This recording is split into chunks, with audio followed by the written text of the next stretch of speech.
Subscribe sekarang channel YouTube Novelas Kadina. Gratis. Bab 5046. Pada saat ini, alarm berbunyi keras di taman bermain. Dan beberapa penjaga penjara bergegas keluar dari pintu dan berlari ke arah Elaine, yang dikepung dan dipukuli, dan langsung dikendalikan oleh 3 orang yang memukulinya. Monica sama sekali tidak panik saat ini. Dia tahu bahwa ketika dia bertarung saat ini, penjaga penjara pasti tidak akan mengabaikannya. Namun, menurutnya, tidak masalah bahkan jika dia dikurung oleh penjaga penjara. Lagi pula, dia memukuli Elaine di depan umum karena dia ingin mengekspresikan sikapnya. Jadi, dia mencoba yang terbaik untuk membebaskan diri dari penjaga penjara yang memeluknya. Bergegas ke sisi Elaine, dan menginjakkan kakinya di betis kaki kanannya. Elaine telah mematahkan kaki kanannya beberapa kali. Tapi sekarang dia tidak sepenuhnya gesit. Dia tiba-tiba diinjak oleh Monica. Hanya untuk mendengar bunyi klik, dan langsung merasakan sakit yang tajam. Seluruh orang itu pingsan dan berteriak, "Ah, kakiku, kakiku!" Rusak lagi. Monica menyaksikan Elaine berguling-guling di tanah dengan kakinya yang patah. Dan dengan sengaja memarahi dengan suara keras, "Dengarkan kau, TCH. Aku memberimu tendangan ini untuk mandi. Jangan lupa bahwa kaki mandi diinterupsi olehmu. Kalau begitu aku akan mematahkan kakimu untuk membalaskan dendamnya. Ini disebut hutang darah dibayar dengan darah." Elaine berguling-guling di tanah kesakitan dan mau tidak mau berteriak kepada beberapa penjaga penjara. Kakiku patah lagi. Tolong bawa aku ke rumah sakit. Ayo. Jangan biarkan aku tinggal di sini lebih lama lagi. Silahkan." Bagi Elaine, rasa sakitnya adalah yang kedua. Yang terpenting adalah dia harus segera menemukan cara untuk meninggalkan lembaga pemasyarakatan Bedford Hills. Jika itu benar-benar tidak berhasil, pergi ke rumah sakit untuk menunda. Mungkin Charlie akan bisa membiarkan penjara membebaskannya di malam hari. Pada saat ini, penjaga penjara wanita tiba-tiba berlari dan berkata dengan terengah-engah, "Saudari Elaine, Anda telah dibebaskan." Elaine bahkan melupakan rasa sakitnya dan tanpa sadar mendengar ini. "Betulkah? Saya benar-benar dibebaskan?" "Ya." Penjaga penjara sudah mulai mengeksekusi sesuai dengan rencana B. Charlie. Jadi dia berkata tanpa ragu-ragu, "Hubungan yang dicari menantumu sudah memanggil sipir kami. Dan sipir meminta saya untuk mengatur agar Anda segera dibebaskan." Besar. Elaine hampir menangis kegirangan. Meskipun dia dipukuli oleh ketiganya dan bahkan kakinya patah. Tetapi sekarang dia akan dibebaskan, itu berarti dia telah menghentikan kerugiannya tepat waktu. Dia awalnya berpikir bahwa jika dia tidak bisa keluar pada siang hari, dia takut dia akan dipukuli selama setengah hidupnya. Jadi, dia berseru dan tersedak, "Cepat, lepaskan aku tidak ingin barang-barang pribadi. Aku hanya memintamu untuk segera melepaskanku." Penjaga penjara segera berkata, "Jangan khawatir, Suster Elaine. Kamu bisa melalui formalitas denganku sekarang. Aku akan memanggil ambulans untukmu dulu dan membawamu ke rumah sakit untuk perawatan." Oke. Elaine sangat bersemangat. Dengan air mata di matanya, dia dengan cepat berkata, "Tolong, kirim saya ke sana sekarang, saya tidak ingin tinggal di sini sebentar." Penjaga penjara bertanya kepadanya, "Saudari Elaine, apakah Anda yakin ingin keluar dari penjara? Tidak ingin tinggal di lembaga pemasyarakatan Bedford Hill lagi, kan?" Ya. Elaine mengangguk seperti mesin bor minyak, tersedak, tidak lebih. Tepat setelah selesai berbicara, penjaga penjara lain masuk dengan 3 wanita dalam tahanan. Elaine melihat lebih dekat, dan tiba-tiba rahangnya turun. Karena ketiga wanita ini tidak lain adalah Evelyn dan teman-temannya yang dibawa pergi sebelum makan siang dan dibebaskan. Dia mengabaikan rasa sakit dan bertanya dengan heran, "Evelyn, kenapa kau kembali?" Evelyn berkata tanpa daya, "Jangan menyebut Suster Elaine." Penggugat menyerah lagi. Gugatan itu ditarik, mengatakan bahwa kami harus mendiskusikan kondisi dengan pengacara kami. Tidak mungkin, kita harus terus ditahan di sini. Saat dia berbicara, dia memandang Elaine dan bertanya dengan heran, "Saudari Elaine, apa yang terjadi padamu?" Elaine penuh dengan keluhan dan tidak punya tempat untuk melampiaskan. Dia menunjuk Monica dan 2 lainnya dan menangis. "Mereka memukuli saya sangat membantu mereka, dan mereka memukuli saya sampai mati. Ketika Evelyn mendengar ini, dia langsung menggertakkan giginya dan berkata, "Saudari Elaine, jangan khawatir, kami pasti akan mengajari Balimatart ini siapa yang akan membayar untuk apa yang mereka lakukan." Bab 5047. Monica yang baru saja mengalahkan Elaine tidak pernah bermimpi bahwa mereka bertiga, yang baru saja dibebaskan dari penjara, akan kembali. Pada saat ini, dia benar-benar ketakutan. Dia telah melihat kekuatan ketiga orang ini selama mereka ada di sini. Tak seorang pun di lembaga pemasyarakatan Bedford Hills akan mampu membalikan langit. Bahkan jika mandi kembali, dia tidak bisa menjadi lawan mereka. Ini berarti bahwa tindakan memukul Elaine hanya akan menjadi bencana.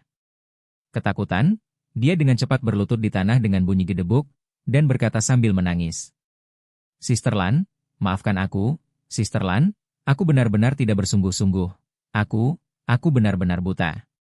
"Suster Lan?"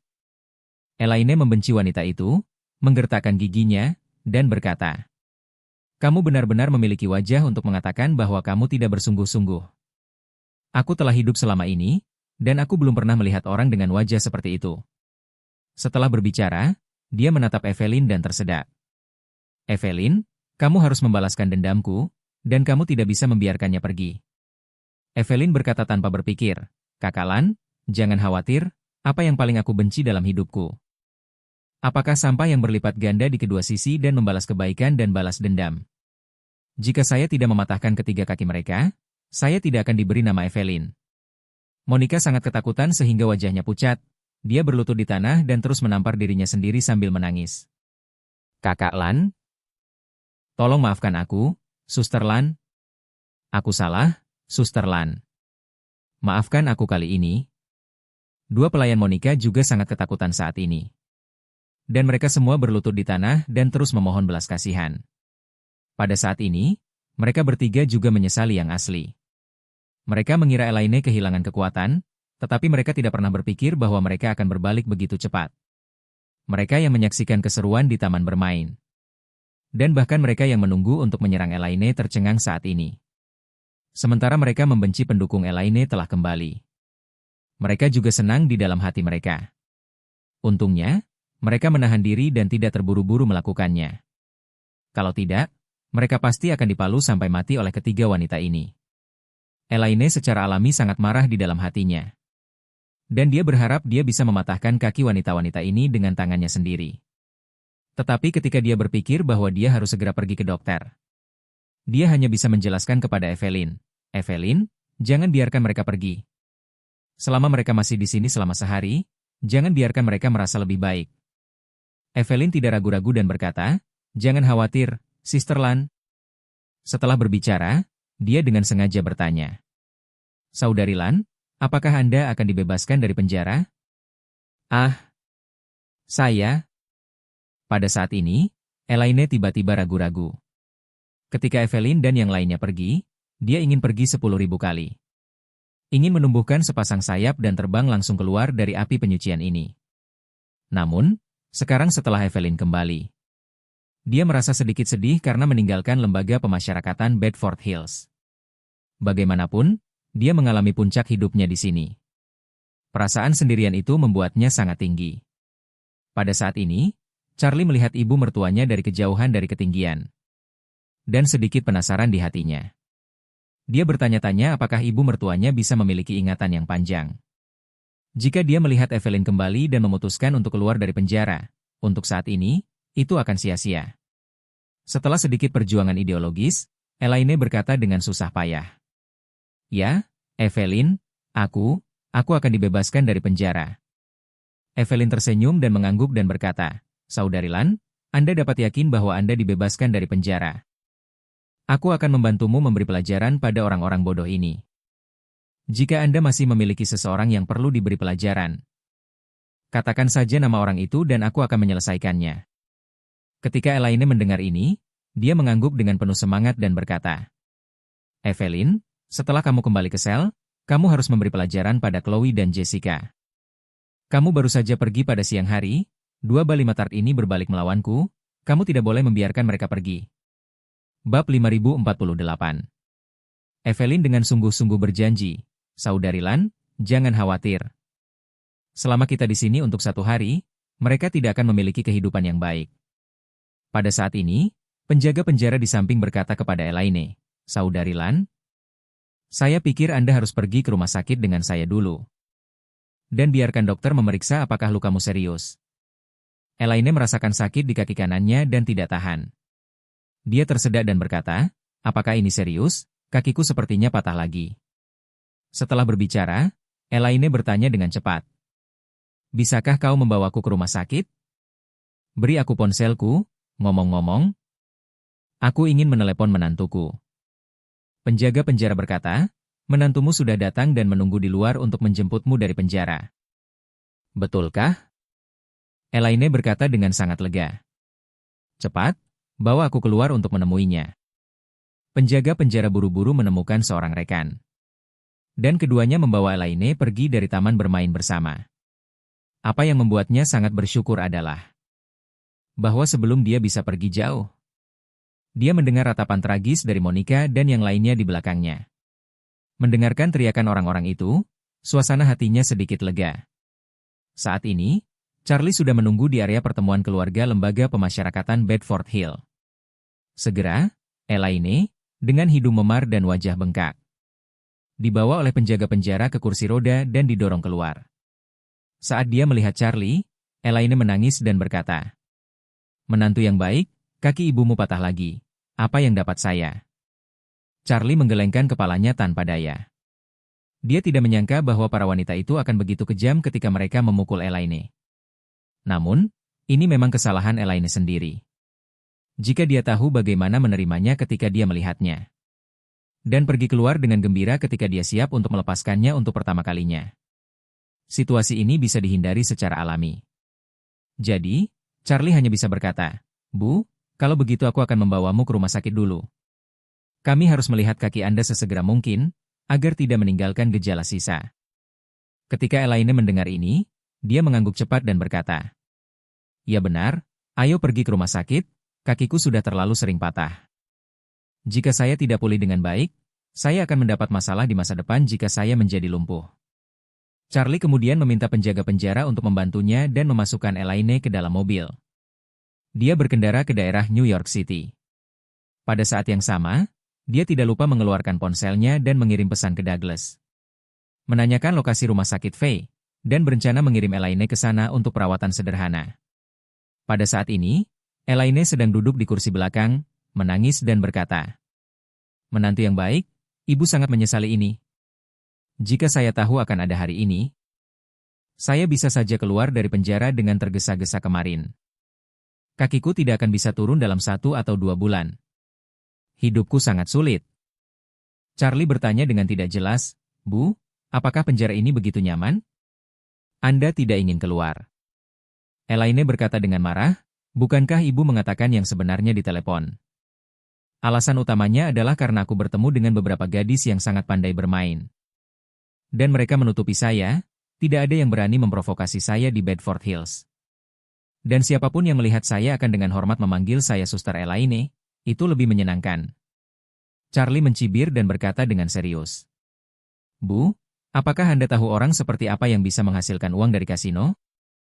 Elaine menggelengkan kepalanya dan bertanya dengan rasa ingin tahu, "Apakah ini aku?" "Tidak."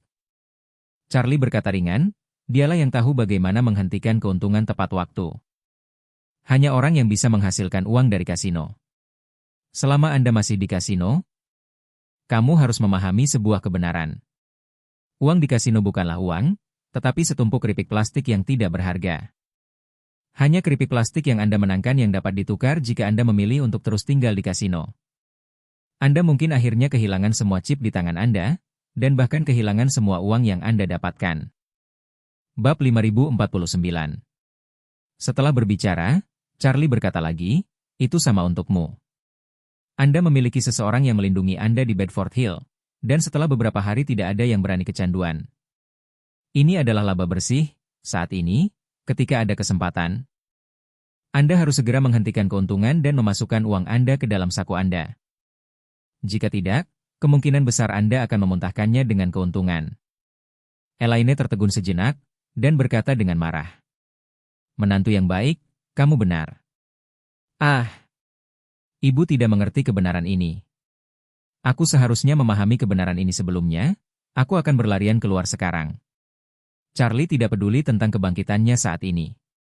Dia hanya merenungkan dalam hatinya bahwa jika dia seperti ini sekarang, jika dia membawanya kembali ke Providence, Claire pasti akan merasa tertekan saat bertemu dengannya. Terlebih lagi, kaki Elaine patah lagi, dan sebagian besar kemampuan perawatan dirinya telah hilang. Jika dia diambil kembali, siapa yang akan mengurus kehidupan sehari-harinya? Claire masih harus menghadiri kelas, dan tidak nyaman untuk merawatnya sendiri. Jadi cara terbaik adalah membiarkannya tinggal di New York untuk perawatan. Namun, masih ada dua masalah, salah satunya adalah bagaimana membuat Elaine rela tinggal di New York. Dan yang lainnya adalah bagaimana menjelaskan hal ini kepada istrinya. Tetapi prioritas utama adalah mengirim Elaine ke rumah sakit untuk perawatan terlebih dahulu. Meskipun dia memiliki cedera kaki, setengah pil penghambur darah dapat membuatnya berjalan. Tapi dia masih merasa agak boros menggunakan pil pada Elaine. Jadi, dia mengantarnya ke rumah sakit swasta keluarga Faye. Karena Douglas telah menyapa mereka sebelumnya, rumah sakit menunggu dengan kekuatan penuh. Begitu Elaine tiba, dia dengan hati-hati diangkat keluar dari mobil oleh beberapa perawat. Dan kemudian didorong ke ruang perawatan ortopedi dengan kursi roda. Sekelompok spesialis ortopedi mengepung Elaine dan menggunakan segala macam cara profesional untuk merawatnya. Yang membuat Elaine mendapatkan kembali perasaan menjadi hantu di lembaga pemasyarakatan Bedford Hill. Setelah diagnosis dokter, meskipun kaki kanan Elaine mengalami patah tulang tertentu, ini tidak terlalu serius dan tidak memerlukan perawatan bedah. Tapi masih perlu diimobilisasi dengan gips. Dikombinasikan dengan pengobatan obat dan budidaya diri. Kemudian, untuk memungkinkan Elaine beristirahat lebih baik, mereka langsung mengaturnya di bangsal terbaik. Dan kemewahan interiornya jauh lebih mewah daripada suite di hotel mewah. Beberapa perawat dengan lembut memindahkan Elaine ke ranjang rumah sakit dan menyesuaikannya ke sudut yang paling nyaman untuknya. Dan kemudian salah satu perawat berkata kepada Elaine, "MS, Bu, tunggu sebentar, aku akan membuatkanmu buah. Dan makanan ringan, kamu perlu mengisi kembali staminamu terlebih dahulu." Oke. Ini sangat sulit bagimu. Kondisi Elaine meningkat pesat karena penggunaan pompa analgesik. Selain itu, berbaring di ranjang rumah sakit yang nyaman, dia akhirnya mendapatkan kembali senyumnya. Perawat itu berkata dengan hormat, "Miss M.A., sama-sama, ini yang harus saya lakukan." Setelah perawat keluar, Elaine hanya bisa menghela nafas pada Charlie. Melihat lingkungan yang mewah, menantu yang baik. Kondisi perangkat keras rumah sakit ini juga sangat baik. Bangsal ini harus setidaknya 100 meter persegi, kan? Bangsal mewah seperti itu tidak bisa menghabiskan biaya kurang dari $1.000 sehari. Charlie tersenyum, "Bu, rumah sakit ini milik klien saya. Dia sudah mengatakan bahwa perawatan Anda di sini tidak akan dikenakan biaya sepeser pun. Dan Anda pasti akan diberikan dokter, perawat, dan bangsal terbaik." "Tidak ada uang?" Elaine tercengang, dan berkata, "Bu, sangat keren untuk tidak menghabiskan 1 sen pun untuk tinggal di bangsal sebesar itu." Tepat setelah berbicara, perawat mengetuk pintu dan masuk. Membawa piring buah dan makanan penutup yang sangat indah. Dia meletakkan semua makanan di meja kecil di depan Elaine, dan berkata dengan hormat, "MS, Bu, tolong makan camilan buah dulu. Dan saya ingin memperkenalkan kepada Anda bahwa layar di kepala tempat tidur Anda sebenarnya adalah layar sentuh. Ada antarmuka pemesanan, di mana Anda dapat memilih makanan yang Anda suka. Dan kami akan mengirimkannya kepada Anda sesegera mungkin." Elaine berkata dengan terkejut, "Bu, sangat perhatian. Biarkan aku melihat apa yang kalian semua miliki. Apakah itu enak?" Bab 5050. Kemudian, Elaine mengklik antarmuka pemesanan dan berseru, "Cina, Prancis, Jepang, Italia. Astaga, banyak sekali menunya. Menu-menu ini bahkan tidak ada di hotel-hotel pada umumnya. Begitu banyak varietas?" Perawat itu mengangguk dan berkata, "Kami memiliki banyak restoran Michelin yang bekerja sama dengan kami. Umumnya, setelah Anda memilih, restoran akan mengirimkan pesanan Anda dalam waktu 1 jam. Jadi Anda harus memesan sedikit lebih awal untuk menghindari waktu tunggu yang lama." Elaine bertanya dengan cepat, "Mengapa tidak ada harga untuk ini?" "Saya tidak berani memesannya tanpa harga." Jika makanan ini berharga beberapa ribu dolar, bukankah keluarga itu akan bangkrut? Perawat menjelaskan, Nyonya MA, Anda sekarang berada di bangsal VIP teratas rumah sakit kami, yang umumnya digunakan secara internal oleh anggota keluarga presiden kita. Jadi kamu tidak perlu membayar semuanya ketika kamu tinggal di sini. Ya Tuhan, ini gratis? Elaine bertanya dengan heran dan gembira. Lalu apakah ada makanan penutup, minuman, parfum, atau spa perawatan kulit di atasnya? Apakah ini juga gratis? Ya. Perawat itu mengangguk dan berkata, semua layanan yang bisa diberikan gratis. Kamu bisa memesan apapun yang kamu suka. Jika ada sesuatu yang tidak sesuai dengan kondisi fisik Anda saat ini, kami akan memberi Anda nasihat profesional. Elaine sangat bersemangat. Dia berkata, Oke, kalau begitu aku akan mempelajarinya dengan cermat nanti. Perawat itu membungkuk sedikit dan berkata, kalau begitu, Anda bisa membunyikan bel kapanpun Anda membutuhkan sesuatu. Dan aku akan siaga di pusat perawat di sebelahmu. Setelah perawat meninggalkan bangsal, dia memandang Charlie, dan berkata dengan kekaguman, kamu harus menjadi menantuku yang baik. Itu sebabnya kamu memiliki keterampilan yang luar biasa. Di tempat yang begitu bagus, kamu tidak perlu mengeluarkan uang untuk menemui dokter dan dirawat di rumah sakit. Dan Anda tidak perlu mengeluarkan uang untuk makan dan minum. Jika tidak ada batasan waktu, saya bisa tinggal di sini sampai ulang tahun saya yang ke-80. Setelah berbicara, dia ragu-ragu sejenak dan bertanya secara eksperimental. Menantu yang baik. Apakah menurutmu ibu bisa tinggal di sini dan beristirahat dengan baik? Memulihkan diri, aku tidak akan pergi ke Providence untuk saat ini. Charlie tidak menyangka Elaine akan menawarkan untuk tidak kembali ke Providence. Jadi dia setuju tanpa ragu-ragu. Sebenarnya, saya juga berpikir akan lebih baik bagi Anda untuk tinggal di sini. Lebih baik karena ada dokter dan perawat terbaik di sini yang bisa memberikan perawatan dan perawatan terbaik 24 jam sehari. Lagi pula, jauh lebih nyaman daripada pergi ke Providence. Tidak ada seorang pun di Providence yang bisa menjagamu 24/7. Elaine mengangguk lagi dan berkata dengan serius. Ngomong-ngomong, kamu tidak perlu mengeluarkan uang di sini, dan ada orang yang menunggu semuanya. Keuntungan yang begitu besar, jangan disia-siakan. Setelah berbicara, dia berkata lagi, oh, ya, kursus Claire diperkirakan hanya tinggal seminggu lagi. Dan kemudian kamu pasti akan pergi dari New York. Menurut saya, lebih baik saya tinggal di sini sendirian. Sembari memulihkan diri, kamu pergi ke Providence untuk menemani Claire dulu, dan setelah dia lulus, kalian berdua akan datang ke New York untuk menjemputku, dan kita akan kembali bersama. Charlie mengangguk dan berkata, pengaturan ini cukup bagus. Ya, tapi satu-satunya masalah adalah Claire selalu mengkhawatirkanmu. Kami harus memberitahu dia bahwa Anda sudah keluar dari penjara sebelum dia bisa bersantai. Dan kami tidak bisa membiarkan dia tahu bahwa kakimu terluka. Jika tidak, dia pasti ingin datang ke New York untuk menemuimu. Mudah. Elaine berkata tanpa ragu, saya akan meneleponnya sebentar lagi dan mengatakan bahwa saya telah dibebaskan dari penjara. Dan kemudian bertemu dengan seorang teman tahanan yang sangat dekat di penjara. Napi saya mengundang saya untuk tinggal di New York selama beberapa hari. Jadi saya belum akan kembali. Ketika Anda datang dari Providence ke New York, saya akan mengatakan yang sebenarnya. Charlie merasa bahwa ide Elaine ini bagus. Jadi dia berkata, oke, jika itu masalahnya, maka kamu bisa meneleponnya.